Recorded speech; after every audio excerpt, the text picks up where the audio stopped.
Hello, this is Fred in France for metal-AUT TV on YouTube. You can subscribe to the channel, it's totally free, and metal-AUT.com, French website with album reviews, interviews. And today we go to Austria with the band Monument of Misanthropy.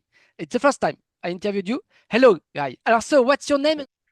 My name is George, and I'm the frontman of Monument of Misanthropy, and I'm doing vocals and the lyrics for the band since the beginning. Okay, yes, since 2010, the band was founded in Vienna.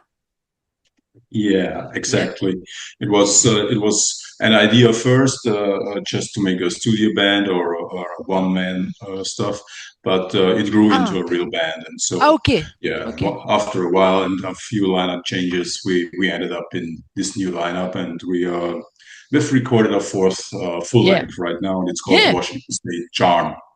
Yeah, it's the first album, so that's why we are a bit late. So you have a new record deal with Listenable Records. It's your first studio album, Washington State Charm. I'm going to put the artwork behind me in a few moments. And so you start with Anger Mismanagement in 2014, Unterweger, German name, I think, in 2021 during the pandemic. Not the good time. To tour after, and Vile Postmortem Irrumatio in 2024, and an EP also, Capital Punisher. Yeah, exactly. Not Capital Punishment, the song of Megadeth, but yeah. Okay, very active, but we don't know really you. That's why I wanted to ask you to interview. Yeah, well, I mean, there are millions of bands out there right now, and of course, you cannot know every band, but I think we've been quite active from the beginning. So I think we stirred up quite some dust in the early beginnings with Romain Goulon having from Necrophagist on a drummer in the first album, and this was was quite some great. Response also from the media, because at that time Necrophagist was very already not really active, and Romain Goulon has been playing on our album, and from that on we grew. We developed a different sound. Maybe in the early beginning we had some kind of death grind and brutal death grind stuff. And it's been growing into some kind of brutal death metal, technical brutal death, maybe some deathcore elements here and there. And it's been quite a change, to be honest. But with the new lineup, I think we have established quite another real monument of misanthropy. But quickly, in fact, at first it was a studio side project, one man band, and very quickly, in fact, you start to tour and to play live, maybe in Germany and Austria first. No, we actually of the first tour was actually quite a big one already. We've been supporting Suffocation and Pedal Decapitation in very early stages, and after that we went on tour on long 3-week tours with Immolation and Vader. So we've been traveling around Europe quite a lot. I think there aren't many countries we haven't been playing yet. America, maybe America. You haven't. No, America. Yeah, America is very expensive to get and you need to get all the artist visa and stuff, working visas and that. But we've been touring even England, a headlining tour in, I think it was 2021 or 22. And France a bit, maybe France.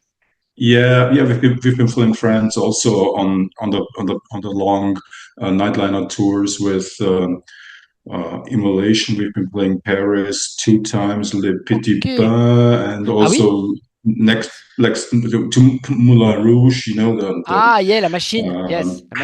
La Machine. The Machine. Exactly, and also quite some other places in France, all north and even in the south somewhere. But there are so many bands, you cannot know every band touring. But we have quite some kind of fan base already. Yeah, okay. Yeah, you develop it with the years. So it will be one of my question. I wanted to know what do you think about the saturation of the metal scene, death metal scene, deathcore metal scene nowadays? And it's hard. It was one of my question. How do you think you can rise or be different among the challengers, the numerous challengers in the death metal scene nowadays? It's hard. You have to have a good deal, a good record deal, a good artwork like behind you, a good music, but it's hard on internet to be different and to, like we said, we don't know you very much, and that's the opportunity now. And with this new album, Washington State Charm, it's hard. It's a problem. It's quite.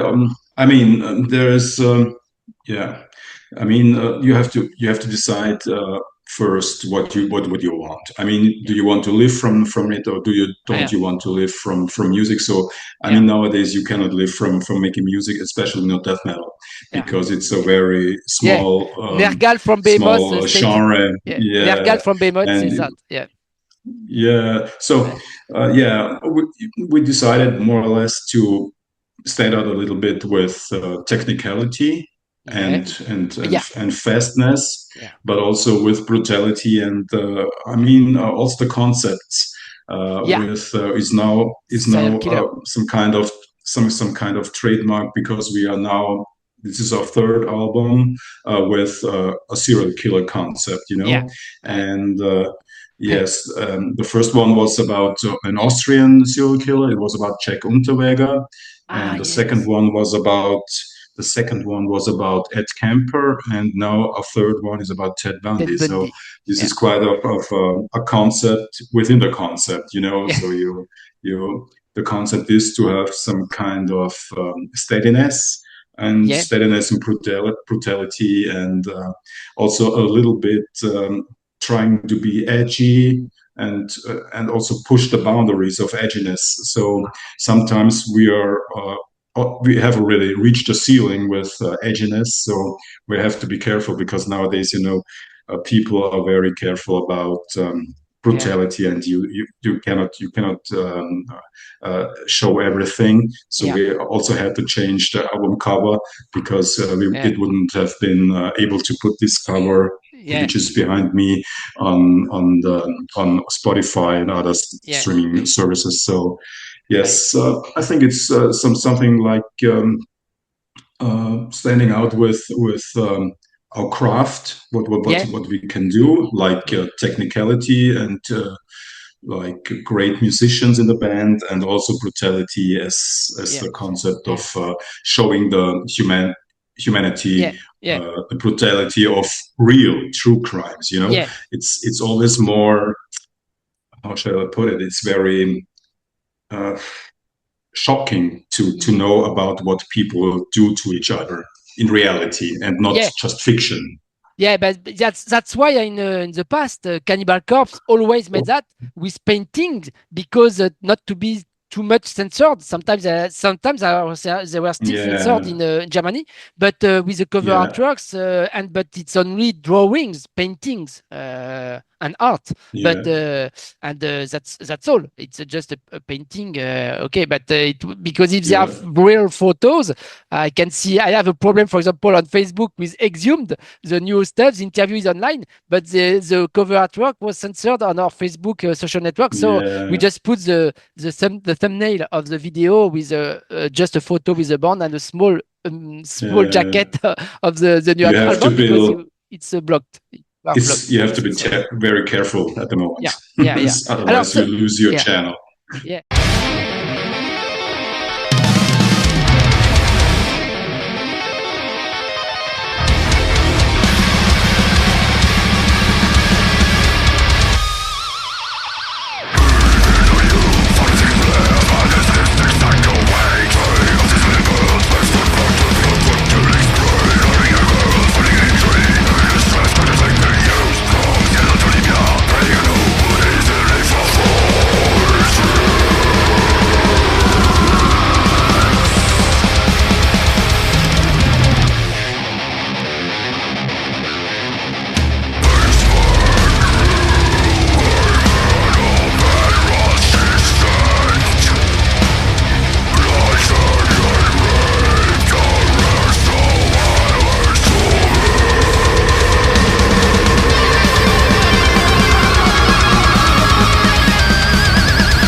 Alors, yeah, behind me. It's a new artwork. Who made that? It's not Sven from Cabin.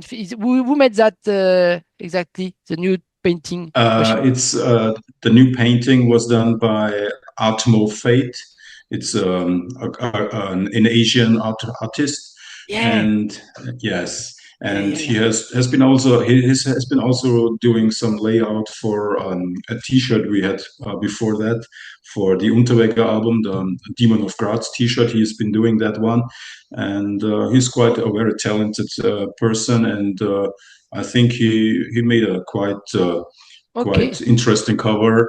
It's not too brutal, but it shows the end of Ted Bundy on the electric chair. Yeah.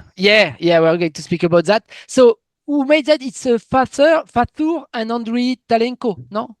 The artwork. Yeah, the other one behind me, my background was made by Diamorph, which is the one behind my back, but it was too brutal for the audience. So we had to change it.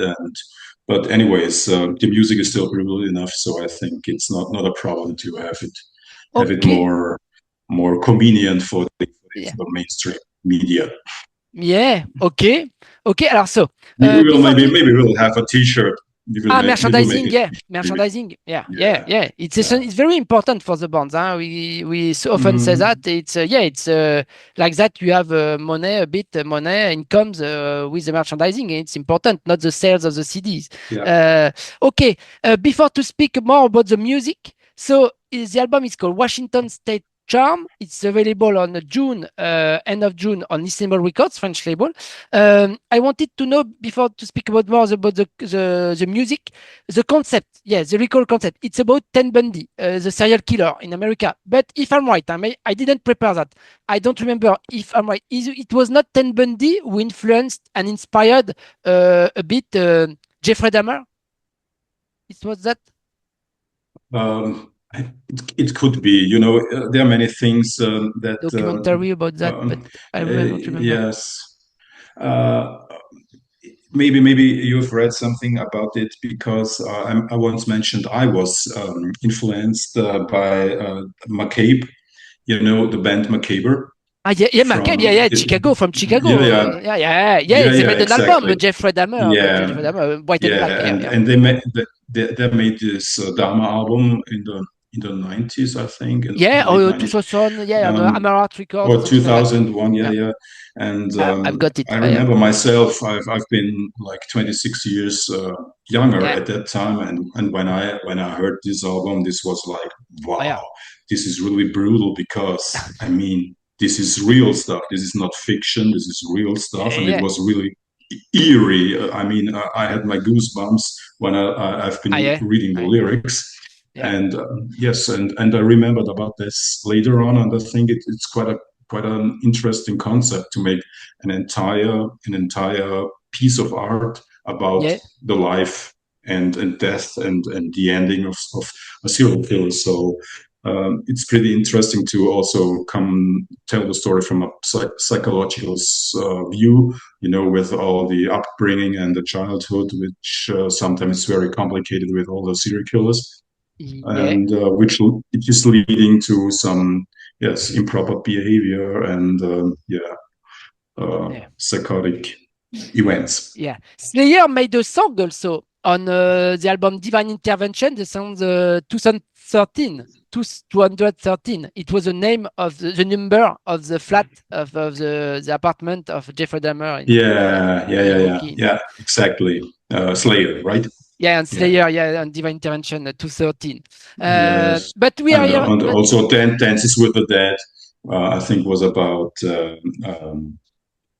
Fly made a song about Jeffrey Dahmer, also Eminem. But you spoke about Ted Bundy. So, but if I'm right, I think if I'm right, he inspired Milwaukee Cannibal, Jeffrey Dahmer. If I'm right, but the same category, Yeah, of course. So that in the artwork, it's a representation of him dying in the electric chair. Yeah, exactly. And it's about 1989. Excuse me, if I'm right.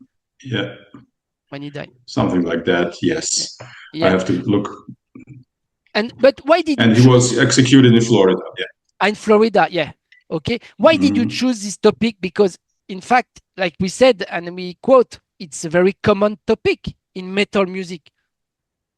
Macabre, I mean, Slayer, Ted Bundy talk about that. Yeah. I mean, it's pretty. I think it's. I mean, when you play technical death metal, I mean, it's more obvious to do something different, some kind of like alien stuff, like Rings of Saturn or Obscura have been doing. This has also to do with technicality, and I think with brutal death metal, it's more or less pretty common to do stuff that represents some brutality in music and in lyrics. So it wouldn't make any sense to make a love song with brutal death metal. So I mean, it's like it sticks together like this: brutal death metal and death, of course, and other things I think have been done enough. All this fiction slamming brutal death about killing your worst enemy or whatever, all this fiction stuff. I always remembered myself about this experience with Macabre and Dahmer, and this really stuck to me. Like this really struck a nerve with me, and I think it's striking a nerve with our fans also to read something about things that happened for real and not just and tell the whole story, not just one killings, but the whole story from the beginning to the end. So I think that's also the concept of, I think, other stuff like operas or other musicians that have been doing. It's to tell a whole story and not just pick out one tiny piece. I mean, it's also an approach, but I think it was more interesting. It's also, I think, more. It needs much more time to tell a story in like 9 or 10 tracks, and you have to pick out. It's much more. It takes much more research and stuff to do something like this, and put it into 9 songs. It's very difficult. It's more difficult to do this than just to write some stupid 10th grade or 4th grade kiddie songs. Like I mean, it needs more experience to write this kind of lyrics and also to put it into 9 or 10 tracks for a concept album. It's much more work.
But in totality, we have 13 tracks, but as bonus tracks at the end, there is a cover song of Nile, The Eye of Ra. Ra, it's a god of in Egyptology, god of the master of the gods, and I'm looking, but so there are, except this cover song at the end of the album, Washington State Charm, there are 12 tracks, but with interludes. Introduction, you use samples. It's a real samples from archives, audio archives from Ted Bundy in the 80s. Do you or Yes, you use yes. some text?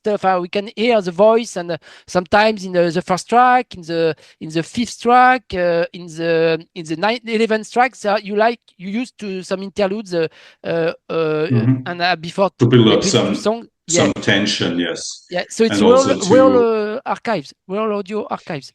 Yeah, taken from some interviews he did at the end, I think, and it was I made a little bit of additional keyboarding stuff to it, and also some eerie noises to build up some kind of atmosphere. Yeah, and to have it have a better context, and also the real words and spoken by Ted Bundy. It creates even more eerie experience of a track.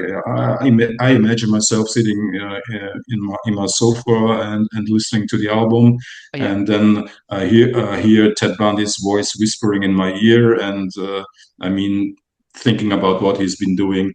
I always get goosebumps thinking about this, and the music does the rest. So I think it's all in a whole. It's making a real whole thing, round thing, which I think it's like some kind of movie you have in your mind when you listen to the track and read the lyrics, especially because.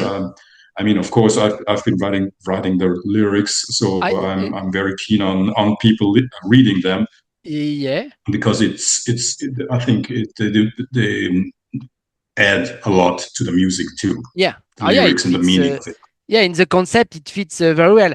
But the other thing, I was very blown out by the technical level, and it's not only death metal, like you said. It's a brutal death metal, technical death metal, deathcore sometimes, more modern approach in some mosh parts or some breaks.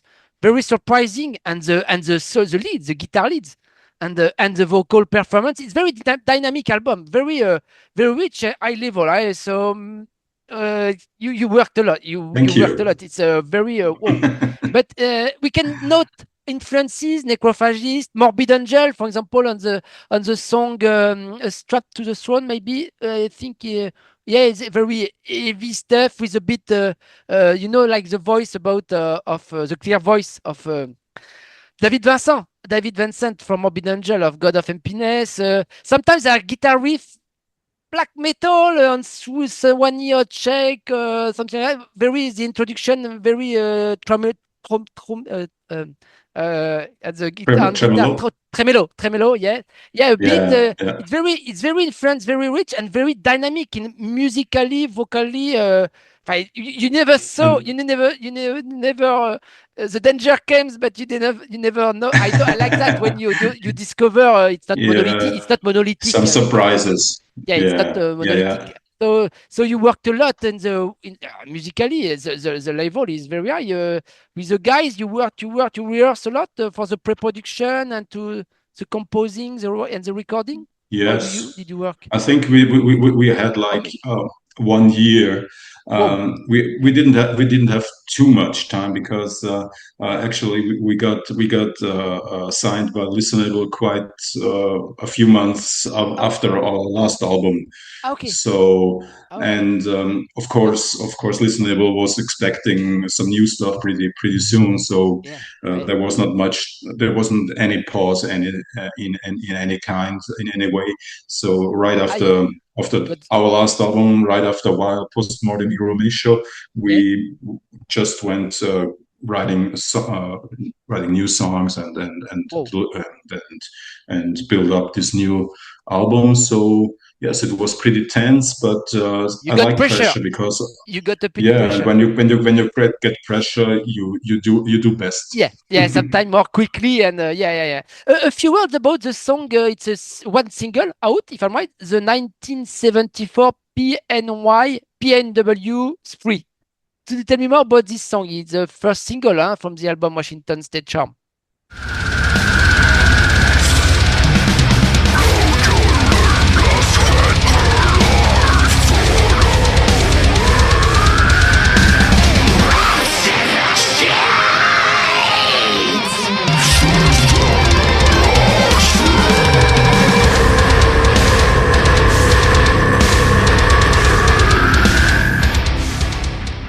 Yeah. What is it about? The single, yeah, it's about the 1974 killing spree from Ted Bundy, of course, and it tells the story. PNW is Pacific Northwest. This is the Okay. part in Washington and around this area, and that's where he had his first really massive six killings in a quite short time period. And this In was the Washington, first really. Washington DC or Washington the state? No, in Washington State, right on the Pacific. Okay, side like you of. said. Okay. Yeah, And yeah, it Pacific starts. It's a Northwest, big murder. and yeah, and it's telling the story of his first known outburst of killing spree, and the song was written by Julius Köstler, who has been had a collaboration with Gabe Mangold from Enterprise Earth.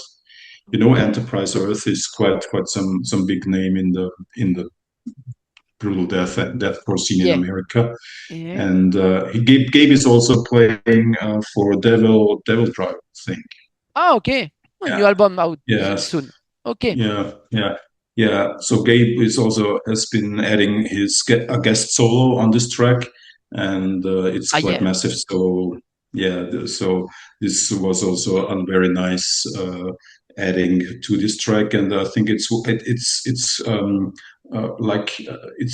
taking off where we left with our last album from the technicality and the composition Julius made in the last album, and you can hear the style also from Julius is very, very powerful and full of ideas and different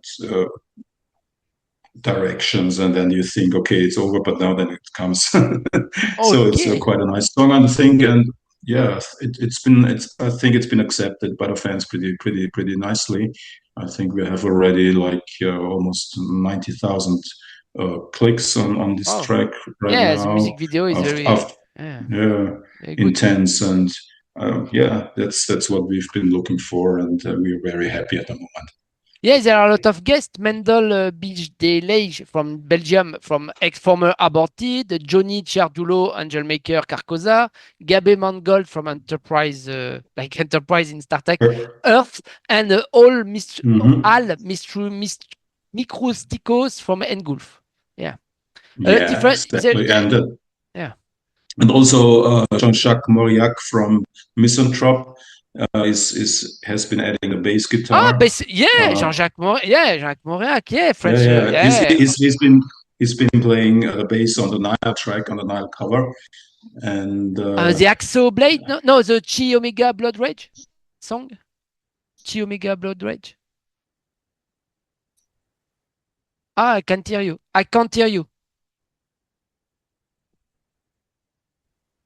No. Can you hear now? Yeah. It's okay. Yeah, on which song there is a French bass, Jean-Jacques Moréac from Misanthrope? We say hello to Jean-Jacques. I know that. Yes, he's been doing the bass on the Nile track. The Ayafra. Yeah, exactly. Awesome. Okay. And Troy San from De Profundis is also playing the guitar, because we've been recording this same song also with the former drummer of Aborted for a collaboration during the COVID years. You are friends with Aborted because it's a bit the same universe. Aborted, Benighted, French band, but Aborted from exactly. Sven. Sven has been doing guest vocals on the Unterweger album. Yeah. Exactly. And, I remember. And Juju from Benighted has been also doing guest vocals on Unterweger. Yeah. Okay. So we know each other pretty well, also because of the Kohlekeller Studi. Studio. Okay. You recorded the new stuff also, Washington State Charm at the Kohlekeller Studio in Germany? Yeah, exactly. Like the Unterweger, we also recorded this one at Kohlekeller. And of course, and Christian, of course, is a very good friend of Shushu and also of Sven, of course. Yeah. So we say hello to everybody. Okay, but Okay, there is an interview. Have you heard the new project of Sven? I don't remember the name. I'm tired. Coffin feeder. Coffin feeder. Yeah. Have you heard? There is an interview Yeah. online. Yeah. Okay, we'll put the link. Yeah. It's different. More deathcore. More Coffin. deathcore. Yeah, but they're also unlistenable, so we'll be legal. Yeah. Okay. We're great bands. Alors, now we are going to conclude. When can we hope to see you live? To listen to this new stuff live, because it will be hard on stage with guitar leads, without guests on stage. When can we hope to see you live? Maybe a regular tour or summer festivals this year, 2026, or next year? France, in Europe? Actually, we are right now. We are working on festivals for 2027. Also, together with Flaming Arts booking agency, and we're trying to get on some. Maybe we can get on Hellfest. That would be a dream, or Motocultor. That will also be a dream. Yeah. You have your place. You have your place, huh? Yeah, Alcatraz would be also nice, but we have to, many bands, and we have to hope and pray that we will have some nice slot maybe next year on these big festivals, and we are trying to make some tour in fall, but this is not secure now because of the shitty situation with all the gas prices and stuff. And at the moment the gasoline and the gasoline price. Okay, so we have to see. I will put the link of your own social networks on the description of this interview to check out your tickets to get tickets for your tour, coming tours, and we hope to see you live in France. And is it you that your nickname is Misanthrope? Actually, exactly. Georg Misanthrope. A little bit childish, but yeah. I started like this, George Misanthrope, and it's been sticking right now. Like George Corpse Grinder, George Misanthrope. It's a little bit childish, but this is the 90s, and I'm old enough to talk about the 90s. So and it's funny to talk before about the Macabre album, because I have the promotional CD. I think, if I'm right, it was in Amaranth Records. I still have the promotional CD in 1999 or 2000. This time I have a radio show. I still have this one. In I remember with a jacket, black and white photo of Jeffrey. Of Dama. But very dark album. But your new album, it's about Ted Bundy and Washington State Jam, and we can say it's not an eloge. It's not an eloge about him. It's just a narrow story. You narrow the story with music, but it's not. You don't make a portrait like an idol, huh? About that. It's not about idolizing anything. I mean, it's horrid crimes he's been doing. But Monument of Misanthropy is always showing the mirror to humans about what other humans have been doing to other humans. So I think the people always talk about beasts and stuff, but I think the biggest beast on earth is the human being. So himself. I haven't. No animal would do things humans been doing. So that's more or less it's important to say that it's not a praise to Ted Bundy, but it's important sometimes to recall that, and for people who don't understand the concept or the idea. But please listen to this new album, awesome album, Washington State Charm, out end of June on Listenable Records by a Monument of Misanthropy. Thank you. I thank you very much. Thank you so much, Fred, for having us. And I hope to see you soon live. Hellfest, Motoculture, and to drink a beer. Bye-bye. Thank you. Bye-bye. Cheers, man.